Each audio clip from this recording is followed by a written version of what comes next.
আসসালামু আলাইকুম, আপনাদের সবাইকে স্বাগত জানাচ্ছি আমার অটোক্যাড 2020 এর বেসিক টিউটোরিয়াল সিরিজে। তো এটি আমার অটোক্যাড 2020 এর বেসিক টিউটোরিয়াল সিরিজের সপ্তম পার্ট। তো আমি প্রিভিয়াস যে টিউটোরিয়ালটি ছিল অর্থাৎ ষষ্ঠ পার্ট, সেই টিউটোরিয়ালে আমি আপনাদের সবাইকে দেখিয়েছি যে কিভাবে আপনারা অটোক্যাড 2020 অবজেক্ট সিলেকশন কাজটি করতে পারেন অতি সহজেই। তো এই অবজেক্ট সিলেকশনের কাজটি দেখানোর পরে বেসিক্যালি আজকে আমি আপনাদের যে বিষয়টি দেখাবো সেটি হলো যে আপনারা কোনো একটি অবজেক্টকে কিভাবে বিভিন্নভাবে ডাইমেনশনিং করতে পারেন এবং সেই ডাইমেনশনিং করতে গিয়ে আপনারা কিভাবে ডাইমেনশনিং স্টাইলটি নতুনভাবে ক্রিয়েট করে নিতে পারবেন সেই বিষয়টিও আমি আপনাদেরকে দেখাবো। তো চলুন শুরু করা যাক।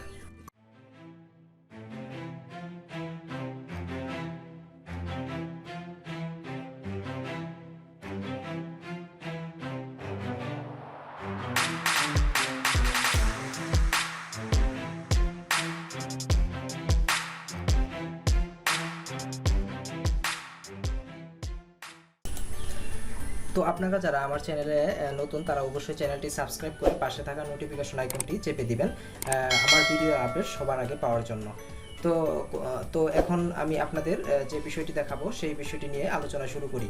তো প্রথমতই আপনারা এই হোম ট্যাবের আন্ডারে যদি অ্যানোটেশন প্যানেলে আসেন তাহলে এটির ডান পাশে যে ফ্লায়ারটি রয়েছে সেটিতে ক্লিক করলে আপনারা দেখতে পাবেন যে এই যে অংশটি রয়েছে সেটি হলো ডাইমেনশন স্টাইল। তো আমরা প্রথমত আমরা এখানে কোনো ডাইমেনশন স্টাইল ক্রিয়েট করব না।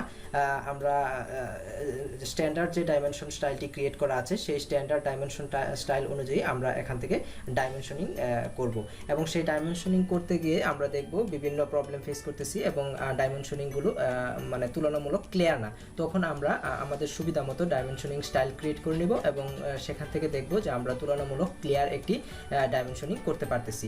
তো প্রথমতই আমরা ডাইমেনশনিং করার জন্য এই অ্যানোটেশন প্যানেলের যে রিবনগুলো রয়েছে সেখানে এই ফ্লাইওতে আমি লেফট ক্লিক করলাম। লেফট ক্লিক করার পরে এখানে দেখেন বিভিন্নভাবে আমরা ডাইমেনশনের কাজটি করতে পারি। তো প্রথমত আমি লিনিয়ার ডাইমেনশনিং অপশনটি চুজ করলাম এবং এই যে লেন্থটি রয়েছে যে বাহুটি রয়েছে সেটির আমি দৈর্ঘ্য দেখতে চাচ্ছি। তো এখানে যখন আমি ডাইমেনশনিং করলাম তখন দেখেন আমি একটা প্রবলেম ফেস করতেছি, সেটি হলো যে আমি এখানে এই যে ডাইমেনশনিং এর যে ভ্যালুটা অর্থাৎ এখানে মানটা কত আসছে সেটা কিন্তু দেখা যাচ্ছে না। তো আমাকে এরকম জুম ইন করে দেখতে হচ্ছে এবং ধরেন আপনি চাচ্ছেন যে এই ডাইমেনশনিং এর ভ্যালুটা দশমিকের পরে 2 ঘর আসবে কিংবা 1 ঘর আসবে।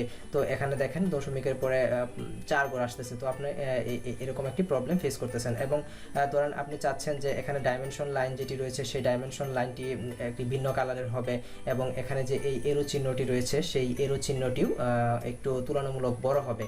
তো এরকম আপনি যদি আপনার সুবিধা মতো ডাইমেনশনিং স্টাইল ক্রিয়েট করতে চান তাহলে আপনাকে যে কাজটি করতে হবে। তো এর আগে আমি আরও কিছু ডাইমেনশনিং এখানে করে নিই। তো এখান থেকে যদি আমি এখানে এই অ্যাঙ্গুলার ডাইমেনশনটা লেফট ক্লিক করি তাহলে এখন লেফট ক্লিক করে যদি আমরা এই দুইটা রেখার মধ্যবর্তী অ্যাঙ্গেলটা আমরা দেখতে চাই তাহলে এখানে একটি লেফট ক্লিক করতেছি এবং এখানে একটি লেফট ক্লিক করতেছি। তখন দেখেন এখানে ডাইমেনশনটা দেখাচ্ছে 135 ডিগ্রি অর্থাৎ 135 ডিগ্রি। তো আপনারা ধরেন এখানে এই বাকি যে শেপগুলো রয়েছে সেগুলো ডাইমেনশন দেখতে চাচ্ছেন। তো সার্কেলের ডাইমেনশন ধরেন আপনি রেডিয়াস দেখতে চাচ্ছেন, রেডিয়াসে লেফট ক্লিক করলেন এবং সার্কেলের উপরে মাউসের কার্সরটি রেখে আবার লেফট ক্লিক করলেই কিন্তু আপনাকে এখানে রেডিয়াসটি দেখাচ্ছে যেটা আমাদেরকে জুম ইন করে দেখতে হচ্ছে। তো এভাবে আপনি এটার ধরেন আপনি ডায়ামিটার দেখতে চাচ্ছেন। তো এই প্লাইওটি ক্লিক করে ডায়ামিটার অপশনটি চুজ করে যদি আপনি সার্কেলের উপর আরেকটি লেফট ক্লিক করেন তাহলে কিন্তু এখানে ডায়ামিটারটি এখানে 3.7576 এরকম দেখাচ্ছে। আসলে এখানে অটোক্যাড 2020 এখানে ডায়ামিটার ইন্ডিকেট করে। তো আমাদের কিন্তু জুম ইন করে এই ভ্যালুগুলা ডাইমেনশনের ভ্যালুগুলা দেখতে হচ্ছে। তো এখন আমরা আমাদের সুবিধা মতো কীভাবে ডাইমেনশন স্টাইল ক্রিয়েট করতে পারি, যেখানে এই দশমিকের পরে ধরেন আপনি 1 ঘর রাখবেন, তারপরে এই ডাইমেনশন লাইনটি ধরেন আপনি রেড কালারে রাখবেন এবং এই ডাইমেনশনের যে এরোটা সেই এরোর সাইজটা একটু তুলনামূলক বড় করবেন এবং ধরেন এখানে যে এইগুলো যে এক্সটেনশন লাইন, আমরা এগুলোকে এক্সটেনশন লাইন বলি, এই এক্সটেনশন লাইনগুলো ধরেন আপনি আরেকটা ভিন্ন একটি কালার দিবেন। তো সেই ক্ষেত্রে আমাদের সুবিধা মতো কিন্তু ডাইমেনশন স্টাইল ক্রিয়েট করে নিতে হবে। তো এই ডাইমেনশন স্টাইল ক্রিয়েট করার জন্য যে কাজটি করতে হবে, প্রথমত আপনারা এখানে হোম ট্যাবের আন্ডারে যে অ্যানোটেশন প্যানেলটি রয়েছে, সেই প্যানেলের ডান পাশে যে ফ্লাইট রয়েছে সেখানে লেফট ক্লিক করবেন। লেফট ক্লিক করলেই আপনারা এখানে দেখবেন যে ডাইমেনশন স্টাইল। তো এই ডাইমেনশন স্টাইলে ক্লিক করে আপনারা এখানে ডাইমেনশন স্টাইলে লেফট ক্লিক করবেন। তো লেফট ক্লিক করার সাথে সাথেই দেখবেন এরকম ডাইমেনশন স্টাইল ম্যানেজার এরকম একটি উইন্ডো ওপেন হবে। তো এখানে বাই ডিফল্ট দেখেন স্ট্যান্ডার্ড যে ডাইমেনশন স্টাইলটি সেটি কিন্তু এখানে সিলেক্ট আছে। তো আমরা কি করব, আমরা এখন একটি নিউ ডাইমেনশন স্টাইল ক্রিয়েট করব। সেজন্য নিউ আমরা কি করব, লেফট ক্লিক করব। লেফট ক্লিক করার সাথে সাথেই দেখেন এখানে বাই ডিফল্ট একটি নাম নিয়ে নিয়েছে যে কপি অফ স্ট্যান্ডার্ড। তো আমরা সাপোজ ধরেন এটির নাম দিচ্ছি ধরেন প্র্যাকটিস, ধরেন এটি আমরা নাম দিলাম প্র্যাকটিস। তারপর এখানে যে এনোটেটিভ অংশটি রয়েছে, তো এটা আমরা পরবর্তীতে দেখব, আপাতত এটাকে চেক মার্ক করতেছি না। তো আমি উইদাউট এনোটেশনেই আমি এটিকে কন্টিনিউ করলাম। তো কন্টিনিউ করার পর এখানে দেখেন একটি নিউ ডাইমেনশন স্টাইল এবং সেটির নাম যে আমরা প্র্যাকটিস দিয়েছি সেই প্র্যাকটিস অংশটা কিন্তু এখানে চলে আসছে। তো এখন আমরা এখানে বিভিন্ন অপশন দেখতে পাচ্ছি, lines, symbols and arrows, text, fit, primary units, alternative units, tolerance. তো এইগুলা কিন্তু ধীরে ধীরে আমাদের একটু মানে এখানে লাইভ প্রিভিউ দেখার মাধ্যমে এবং আমাদের সুবিধা মতো এখানে সেট করে নিতে হবে। তো এই সেট করার জন্য আমরা প্রথমত লাইন্স অপশনে আসি। এই লাইন্স অপশনে আসার পরে আপনারা দেখতে পাচ্ছেন যে ডাইমেনশন লাইন্সের এখানে দেখেন কালার অপশন রয়েছে। সেই কালার অপশন থেকে আমি আপনাদের সাজেস্ট করব এখানে প্রত্যেকটি অংশ বাই লেয়ার রাখবেন। লাইন টাইপ এখানে এই বাই লেয়ার রাখবেন, লাইন ওয়েট এখানে এই বাই লেয়ার রাখবেন। তারপর এখানে যে কাজটি করবেন, এখানে এক্সটেনশন লাইন মানে এইগুলাকে বলা হচ্ছে ডাইমেনশন লাইন। এই এরো সংবলিত যে লাইনটা সেটাকে বলা হচ্ছে ডাইমেনশন লাইন। আর এই যে এখানে যে ভার্টিক্যালি মানে এই ডাইমেনশন লাইনের সাথে ভার্টিক্যালি যে লাইনগুলো রয়েছে, দুটি লাইন, এগুলোকে বলা হচ্ছে যে এক্সটেনশন লাইন। তো এই এক্সটেনশন লাইনের কালারটা ধরেন আপনি এক্সটেনশন লাইনের কালারটা এখানে ইয়েলো দিবেন, তো ইয়েলো রাখলেন। আর এখানে সাপোজ ধরেন এই ডাইমেনশন লাইনের কালারটা আপনি রেড দিবেন, তো রেড রাখলেন। তো দেখেন আপনাদেরকে কিন্তু লাইভ দেখাচ্ছে যে এক্সটেনশন লাইন এখানে ইয়েলো হয়ে গেল এবং ডাইমেনশন লাইন এখানে রেড হয়ে গেল। তো এইভাবে আর বাকি যে অপশনগুলো রয়েছে এই এক্সটেনশন লাইনের সবগুলোকে আপনারা আমি সাজেস্ট করব বাই লেয়ারে রেখে দিবেন। তো এরকমভাবে বাই লেয়ার চুজ করে রেখে দিবেন। তারপর এখানে দেখেন এক্সটেন্ডেড বিয়ন্ড ডাইমেনশন লাইন, এই জায়গা থেকে আপনারা কি করবেন, এখানে একটি ভ্যালু ইনপুট করবেন। ধরেন আমি 0.5 ভ্যালু ইনপুট করলাম। আবার এই অংশটা যে অফসেট ফ্রম অরিজিন, সেই অংশটা সাপোজ ধরেন আমি এখানে 0.5 ভ্যালু 0.5 এর ভ্যালু ইনপুট করলাম। তো এখানে যখনই আমি 0.5 এর ভ্যালু ইনপুট করলাম তখন দেখেন এই ডাইমেনশনিংগুলো কিন্তু আগে এখানে কাছাকাছি ছিল এই অবজেক্টের সাথে, কিন্তু যখনই আমি এখানে অফসেট ফ্রম অরিজিন দিলাম 0.50 তখন কিন্তু একটু দূরে চলে গেল। তো এভাবে রাখলাম। তো আপনারা আপনাদের সুবিধা মতো এখানে এই যে বিভিন্ন এরো রয়েছে, উপরে এরোতে চাপ দিলে সেটার মান ইনক্রিমেন্ট হবে এবং নিচের এরোতে চাপ দিলে সেটার মান ডিক্রিমেন্ট হবে। তো এইভাবে আপনারা একটু মিলিয়ে তারপর আপনারা এখানে ভ্যালুগুলো বসাবেন। তো আমি আপাতত এতটুকু রাখলাম। তারপর আমি চলে যাচ্ছি সিম্বল অ্যান্ড এরোসে। এই সিম্বল অ্যান্ড এরোসে যাওয়ার পর এখানে এরো হেডস মানে এই এরো হেডস বলতে এখানে এই যে এরো হেডস এখানে এই মানে তীর চিহ্নের মাথাটা এখানে ইন্ডিকেট করতেছে। তো এটাকে আপনারা কীভাবে কীরকম রাখবেন, সেটা কি ক্লোজ ফিল্ড হবে। তো এখান থেকে এই ফ্লাইওতে ক্লিক করে আপনারা ক্লোজ ফিল্ড, তারপরে ক্লোজড ব্ল্যাঙ্ক, ক্লোজড ডট, এরকম অনেক অপশনই রয়েছে, সেগুলো আপনারা দেখবেন। তো আপনারা যদি এখানে আর্কিটেকচারাল টিক রাখেন তাহলে দেখেন এখানে লাইভ প্রিভিউ দেখাচ্ছে, এখানে কিন্তু আর্কিটেকচারাল টিক হয়ে গেছে। তো আমি এখানে আপাতত এই ক্লোজ ফিল্ড অপশনটা এখানে আমি রাখলাম। তো এখানে এই এরো সাইজ যেটা রয়েছে, তো এটা আপনারা অবশ্যই মনে রাখবেন যে আপনারা টেক্সট হাইট যত দিবেন এরো সাইজটা তার চেয়ে হাফ দিবেন। তো আমি এখানে অর্ধেক দিবেন। তো আমি এখানে 0.5 দিচ্ছি এখানে এরো সাইজ, কারণ আমি এখানে পরবর্তী যখন টেক্সট অপশন নিয়ে কাজ করব তখন টেক্সট হাইটটা আমি 1 দিব, 1 ইউনিট দিব। আচ্ছা, তাহলে আশা করি বুঝতে পেরেছেন। তো এখানে কন্টেন্ট মার্কসটা এখানে আপনারা মার্কি টিক মার্ক দিয়ে রাখবেন এবং ব্রেক সাইজ এখানে ডাইমেনশন ব্রেক যে অপশনটা রয়েছে সেটা এখানে চেঞ্জ না করাই ভালো। এটা যেভাবে আছে এটাই তুলনামূলক ভালো একটি সেটিং। আর এখানে আর্ক লেন্থ, সিম্বল এগুলা চেঞ্জ করার দরকার নেই, রেডিয়াস, জব ডাইমেনশন এগুলা চেঞ্জ করার দরকার নেই। তো বাকি এখানে আর কোনো কিছু চেঞ্জ করা আমি মনে করি দরকার নেই। তারপর আপনারা যদি টেক্সট অপশনে যান তাহলে দেখবেন প্রথমতই রয়েছে টেক্সট অ্যাপিয়ারেন্সের ভিতরে টেক্সট স্টাইল। তো এই জায়গা থেকে স্ট্যান্ডার্ডটি রাখবেন। এখানে আরেকটি রয়েছে অ্যানোটেটিভ, তো আমি সাজেস্ট করবো আপনারা স্ট্যান্ডার্ডটি রাখবেন। টেক্সট কালার, এই টেক্সট কালারটা এখানে যে এই ভ্যালুগুলো দেখাচ্ছে ডাইমেনশনের, সেই ভ্যালুগুলো ইন্ডিকেট করতেছে। তো সাপোজ ধরেন টেক্সট কালারটা আপনি সায়ান রাখতে চাচ্ছেন, অথবা ধরেন আপনার মনে হলো যে আপনি রেড রাখবেন, তো আমরা তো আসলে ডাইমেনশন লাইনটা রেড দিয়েছি, তো আমরা অন্য একটি কালার নির্বাচন করি, তো আমি সায়ান নির্বাচন করলাম। তো সায়ান নির্বাচনের সাথে সাথে দেখেন এখানে কিন্তু ডাইমেনশনের যে ভ্যালুগুলো এগুলো কিন্তু সায়ান কালারে দেখাচ্ছে। আর ফিল কালার বলতে আসলে এখান থেকে যদি ফিল কালার দেন, সাপোজ আমি ব্লু কালার দিলাম, তাহলে এখানে যে ডাইমেনশনের যে টেক্সটগুলো রয়েছে, অর্থাৎ এখানে যে ভ্যালুগুলো আছে সেইগুলোর আসলে ব্যাকগ্রাউন্ড কালার নিয়ে নেবে ফিল কালারে। তো আমি এটা আসলে দেওয়া অসুবিধা মনে করতেছি না, তো আমি নান রাখলাম। আর টেক্সট হাইটটা আমি আগেই বলেছিলাম যে এখানে 1 ইউনিট রাখবো, তো 1 ইউনিট রাখলাম। তো দেখেন এখন কিন্তু মোটামুটি একটি সুবিধাজনক ডাইমেনশনিংয়ে চলে আসছে। তো এখন আর এই জায়গা থেকে বাকিগুলো চেঞ্জ না করায় আমি মনে করি ভালো, যেমন টেক্সট প্লেসমেন্টে ভার্টিক্যাল সেন্টার, হরিজন্টাল সেন্টার এবং ভিউ ডিরেকশনটা লেফট টু রাইট এইভাবেই রাখবেন। আর এখানে এই টেক্সট এলিমেন্টটা হরিজন্টালি থাক। তারপর ফিট অপশনে এখানে মনে রাখবেন কোনো কিছু এখানে যে সেটিংগুলো দেওয়া রয়েছে সেগুলো তুলনামূলক অনেক ভালো বাই ডিফল্ট সেটিংগুলো, তো এখানে চেঞ্জ করার কোনো দরকার নেই। তো আর সবচেয়ে গুরুত্বপূর্ণ যেটি সেটি হলো প্রাইমারি ইউনিটস। এই প্রাইমারি ইউনিটসে আসার পর প্রথমত দেখেন যে লিনিয়ার ডাইমেনশনসের ভিতরে ইউনিট ফরম্যাট রয়েছে। সেই ইউনিট ফরম্যাটটা আপনি আসলে এই ডাইমেনশনিংটা আসলে কোন ফরম্যাটে করবেন, সেটা কি সায়েন্টিফিক, ডেসিমাল, ইঞ্জিনিয়ারিং, আর্কিটেকচারাল। তো এখানে বাই ডিফল্ট ডেসিমাল সিলেক্ট করা আছে, তো আপনি চাইলে আর্কিটেকচারালেও এখানে কী করতে পারেন, ডাইমেনশনিংয়ের কাজটি করতে পারেন। ভ্যালুগুলো এখানে আর্কিটেকচারাল ভ্যালু দেখাবে। তো এই জায়গা থেকে আপনারা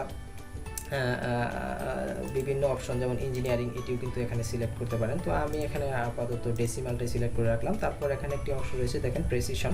তো এই প্রেসিশন বলতে আসলে দশমিকের পরে কি আপনি 1 গড় 2 গড় কিংবা কোনো গড়ই রাখবেন না, সেটি ডিপেন্ড করে। তো আমি সাপোজ ধরেন দশমিকের পরে আমি 1 গড় রাখবো, তাই 0.0 যে পয়েন্টের পরে একটা 0 এই অপশনটি রাখলাম। তো দেখেন কি সুন্দরভাবে এখানে দশমিকের পরে 1 গড় শো করতেছে। তারপর আপনি যে কাজটি করবেন, এই জায়গা থেকে ফ্র্যাকশন ফরম্যাট এটা চেঞ্জ করার দরকার নেই। তারপর ডেসিমাল সেপারেটর এটা যেভাবে আছে, এখানে যে সেটিংগুলো রয়েছে বাই ডিফল্ট এগুলো তুলনামূলক অনেক ভালো। তো এখানে যে কাজটি করবেন দেখেন জিরো সাপ্রেশন এখানে লিডিংয়ে টিক মার্ক দিয়ে দিবেন, এবং এখানে জিরো সাপ্রেশন এখানে লিডিংয়ে টিক মার্ক দিয়ে দিবেন। তারপর এখানে দেখেন অ্যাঙ্গুলার ডাইমেনশন, মানে আপনি যখন কোনো অ্যাঙ্গেল মেজারমেন্ট করবেন তখন সেটা কি আসলে ডিগ্রি রেডিয়ানে দেখাবে। এই যে এখানে ফ্লাইওটি ক্লিক করে দেখবেন সেটাকে ডিগ্রি ইউনিটে দেখতে চান, নাকি ডিগ্রি মিনিট সেকেন্ডে দেখতে চান, নাকি গ্রেডিয়ান্সে দেখতে চান, না রেডিয়ান্সে দেখতে চান। তো আমি ধরেন আমি ডিগ্রিতে দেখতে চাই, তো ডিগ্রিতে রাখলাম। আর এখানে প্রেসিশন এখানে 0 রাখবেন। আর যদি 0 না রেখে যদি আপনি ধরেন 0.0 দেখাতে চান, তাহলে দেখেন আগে ছিল 60 ডিগ্রি, এখন হয়ে গেলো 60.0 ডিগ্রি। তো আপনি এখানে অ্যাঙ্গেলের ক্ষেত্রে আমি মনে করি প্রেসিশন 0 রাখাই ভালো। তারপর আপনি আরেকটি বিষয় রয়েছে দেখেন এখানে অল্টারনেটিভ ইউনিটস। তো এখানে অল্টারনেটিভ ইউনিটসে কোনো সেটিং চেঞ্জ করবেন না, বাই ডিফল্ট যেটা দেওয়া থাকে সেটাই তুলনামূলক সুবিধাজনক একটি সেটিং দেওয়া থাকে। আর টলারেন্স যে বিষয়টা সেটা আমরা মোটেও অ্যালাউ করতেছি না, সেটা আসলে এখানে চেঞ্জ করার কোনো দরকারই নেই। তো আমি এখন এখানে ওকে প্রেস করে বের হয়ে আসছি। তো যখনই আমি ওকে প্রেস করলাম তখন দেখেন এখানে প্র্যাকটিস নামে একটি অংশ রয়েছে, যেটিতে আমি ক্লিক করে এটিকে সিলেক্ট করে দিলাম, এবং যেটা আমরা নতুন ডাইমেনশন স্টাইল ক্রিয়েট করলাম। তো এটিকে চেকমার্ক এটিকে লেফট ক্লিক করার পর আমরা এখানে সেট কারেন্টে ক্লিক করব। সেট কারেন্টে ক্লিক করার পর এখানে আমরা ক্লোজ করে দেবো। তো ক্লোজ করে দেওয়ার পর এখানে যদি আমি অ্যানোটেশন ফ্লাইওতে ক্লিক করি, তো ফ্লাইওতে ক্লিক করলে দেখবেন যে আমাদের যেখানে এখানে স্ট্যান্ডার্ড লেখা ছিল, এই ডাইমেনশন স্টাইলে যেখানে স্ট্যান্ডার্ড লেখা ছিল সেখানে কিন্তু আমরা যেটা নতুন ডাইমেনশন স্টাইল ক্রিয়েট করলাম প্র্যাকটিস, সেটা কিন্তু এখানে চলে আসছে। তো এখন যদি আমরা ডাইমেনশনিংয়ের কাজটি করতে চাই, তো পূর্ববর্তী যেটি আমি ডাইমেনশনিং করেছিলাম সেগুলো আমি আপাতত সিলেক্ট করে ডিলিট করে দিচ্ছি। এগুলা সিলেক্ট করে আমি ডাইমেনশনিংগুলো ডিলিট করে দিচ্ছি। এখন যদি আমরা ডাইমেনশনিং করি, ধরেন এই আমরা অ্যানোটেশন প্যানেলের এখানে এই ফ্লাইওতে লেফট ক্লিক করার মাধ্যমে যদি আমরা লিনিয়ার ডাইমেনশনিংটা দেখতে চাই, ধরেন আমরা এই দৈর্ঘ্যটুকু মেজার করতে যাচ্ছি, এখানে একটি লেফট ক্লিক করলাম, এবং যতটুকু পর্যন্ত আমরা মেজারমেন্ট করব ততটুকু দূরত্বে এসে আবার লেফট ক্লিক করে আমরা যদি এখানে ডাইমেনশনিংটা করতে চাই, তাহলে দেখেন খুব সুন্দরভাবে এখানে ডাইমেনশনিংটা হচ্ছে। যে আমরা এখানে ডাইমেনশন লাইনটা রেড কালারে দেখতে পাচ্ছি। ডাইমেনশনিংয়ের ভ্যালুটা 15.1, আগে যেমন দশমিকের পরে 4 গড় আসছিল, সেই 4 গড় থেকে এখন আমরা 1 গড়ে নিয়ে আসলাম। তো এটা দেখতেও খুব সুন্দর দেখাচ্ছে। তো এইভাবে আবার এক্সটেনশন লাইনটাও আমরা একটি ভিন্ন কালারে দিয়ে দিলাম। তো এইভাবে যদি আমরা বাকিগুলো ডাইমেনশনিং করতে চাই, তো আপনারা তো অবশ্যই জানেন যে কোনো একটি কমান্ড থেকে যদি বের হয় এবং আবার যদি সেই কমান্ডটি নিয়ে আসতে চাই, পূর্ববর্তী যে কমান্ডটি অ্যাক্টিভ ছিল সেটি আনার জন্য আমরা এন্টার প্রেস করলেই চলে। তো এন্টার প্রেস করলাম এবং আবার সেই ডাইমেনশনের লিনিয়ার ডাইমেনশনের অপশনটি এখানে চলে আসলো। আবার ডাইমেনশনিং করলাম। তো এখানে আসলে আমাদের এই লিনিয়ার ডাইমেনশনিং করলে হবে না, আমরা এসকেপ দিয়ে বের হয়ে আসলাম। এখানে আমরা অ্যালাইন যে ডাইমেনশনিং অপশনটি রয়েছে সেই অ্যালাইনটা করব। তো অ্যালাইনটা ক্লিক করলাম এবং এটাকে আমরা এখানে ডাইমেনশনিংটা করতেছি, তখন এটাকে ডাইমেনশনিং করলাম। তো এখন ধরেন আপনি এই সার্কেলের রেডিয়াসটা দেখতে চাচ্ছেন, তো এটা রেডিয়াস দেখার জন্য আপনাকে এখানে রেডিয়াস ডাইমেনশন ডাইমেনশনিং অপশনটি ক্লিক করতে হবে এবং এখানে সার্কেলের উপরে লেফট ক্লিক করার সাথেই আপনাকে রেডিয়াস দেখাচ্ছে। এখন ধরেন পরবর্তী যে সার্কেলটি রয়েছে সেটা ডায়ামিটার দিতে চাচ্ছেন, তো এই যে সার্কেলটির আপনি ডায়ামিটার দেখার জন্য এই ডায়ামিটার উপরে লেফট ক্লিক করবেন, তখন সাথে সাথে দেখবেন আপনাকে ডায়ামিটার দেখাচ্ছে। এখন ধরেন আপনি চাচ্ছেন যে এখানে যে এই দুইটা লাইনের ভিতরে যে অ্যাঙ্গেলটা, সেই অ্যাঙ্গেলটা আপনি ধরেন দেখতে চাচ্ছেন। তো এটা দেখার জন্য আপনি এখানে চলে যাবেন, এখানে অ্যাঙ্গুলার যে ডাইমেনশনটি রয়েছে সেটিতে, এবং এই যে দুটি রেখার মধ্যবর্তী অ্যাঙ্গেল দেখতে চাচ্ছেন সেই দুটি রেখাতে লেফট ক্লিক করবেন, প্রথমে এই রেখাতে, পরবর্তী এই রেখাতে, তখন দেখেন আপনাকে কিন্তু 92 ডিগ্রি দেখাচ্ছে। তো এখন সাপোজ ধরেন আপনি এই ট্রায়াঙ্গেলটির বাহুগুলো মেজারমেন্ট করবেন, সেটির জন্য আপনি আবারও এখানে এই প্রথমত অ্যালাইন ডাইমেনশনটা সিলেক্ট করবেন, এবং এখান থেকে যদি আপনি এরকম লেফট ক্লিক করার মাধ্যমে দেখেন, তাহলে দেখেন আপনি কিন্তু প্রথমটা 5.9, তারপরে এটাও যদি সিলেক্ট করেন এটা দেখেন 6.4, এবং এটাও যদি আপনি এন্টার প্রেস করে আগের কমান্ডে যান, তারপরে এটা যদি সিলেক্ট করেন দেখেন 6.3, ভাবে কিন্তু আপনি ডাইমেনশনিংয়ের কাজটি অতি সহজে করে নিতে পারতেছেন। তো আমরা নতুন ডাইমেনশন স্টাইল যখন ক্রিয়েট করি নাই, তখন কিন্তু আমাদের কিছু প্রবলেম ফেস করতে হয়েছিল। প্রথমত আমরা প্রথম এই ডাইমেনশনের ভ্যালুগুলো তুলনামূলক অনেক ছোট দেখতেছিলাম এবং জুম করে বড় করে দেখতে হইতেছিল, এবং তারপর এখানে ডাইমেনশন লাইনগুলা একই কালার হয়ে যাচ্ছিল। তারপর আবার এই দশমিকের পরে 4টি ঘর চলে আসতেছিল। তো এই প্রবলেমগুলো আমরা ফেস করতেছিলাম। তো এই প্রবলেমগুলো দূরীভূত করার জন্য আমরা কী করলাম, নতুন একটি ডাইমেনশন স্টাইল এখানে আমরা ক্রিয়েট করে নিলাম, যেটির নাম প্র্যাকটিস দিলাম। তো আপনারা আশা করি আপনাদের সুবিধা মতো এখন যে কোনো ডাইমেনশন স্টাইল ক্রিয়েট করতে পারবেন, এবং আপনারা আপনাদের যে ড্রয়িংগুলো করবেন সেই ড্রয়িংগুলোকে আপনারা আপনাদের সুবিধা মতো ডাইমেনশনিংটা করে নিতে পারবেন। তো আপনারা যারা আমার চ্যানেলে নতুন, তারা অবশ্যই আমার চ্যানেলটি সাবস্ক্রাইব করে পাশে থাকা নোটিফিকেশন আইকনটি বাজিয়ে দিবেন আমার ভিডিওর আপডেট সবার আগে পাওয়ার জন্য। তো আজকে টিউটোরিয়াল আপনাদের জন্য এতটুকু ছিল। পরবর্তী টিউটোরিয়াল আমন্ত্রণ জানিয়ে আজকে টিউটোরিয়াল আমি এখানে শেষ করছি। তো আপনাদের সবাইকে অসংখ্য ধন্যবাদ।